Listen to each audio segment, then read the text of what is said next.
In this video, I want to share some Python string tips that I think that are useful for network automation.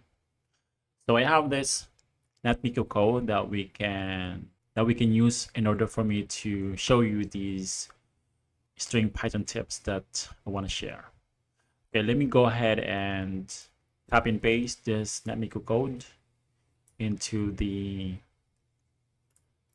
IPython interactive shell, which I already have here. Just go ahead and copy and paste that, and then let me copy and paste each line so that we will not have unexpected error comes to logging into the router from this link here. Okay, now I can show you how to use this. I believe this is a function, repr function. This is, you can use this to show the raw string of a object or raw string of the output. Okay, so let me show you the difference between not using repr, not sure if I'm pronouncing this correctly, and using repr. So this is the output when you print the output object, but let me show you when using repr. So we see that there is difference. So with the repr function, we see that there's actually single quotation. This string is within a single quotation. So this is useful for debugging purposes. Okay, and next is this R here. I think this is actually, I think it stands for raw. So you can use this to make file paths easier to manage. So it's especially on Windows computers. So we can use this. I'm already using this I'm using R to basically tell Python to read the raw string instead of not using the raw string. Because if you use the raw string, if you don't use the raw string, you actually have new line here, for example, right? The \n, this is a new line in Python. So I'm going to use the R or raw feature in Python. So if I enter that and then going to use a context manager in this case with the with open, just copy and paste this code.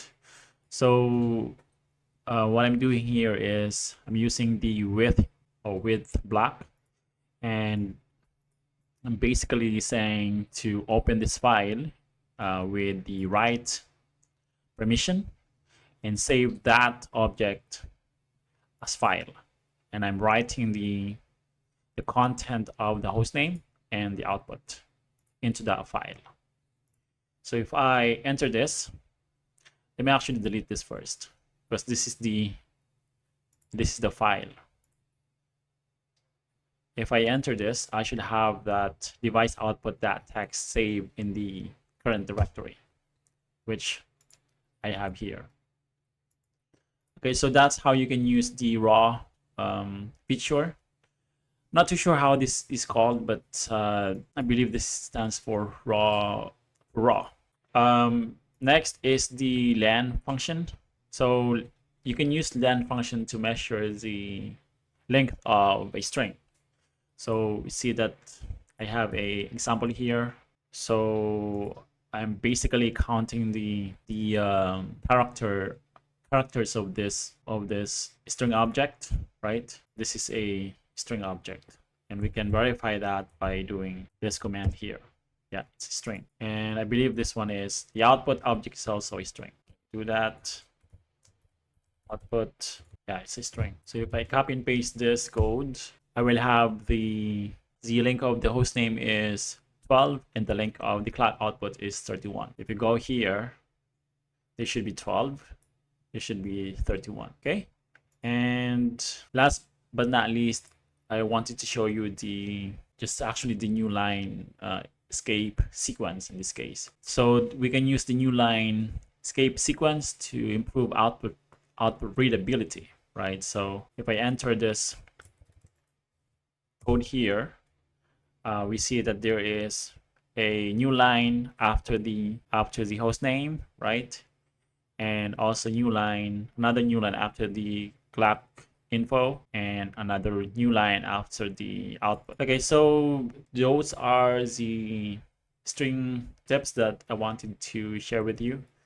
So hopefully you found this video useful. If you did, please don't forget to hit like, subscribe, and I'll see you in the next one.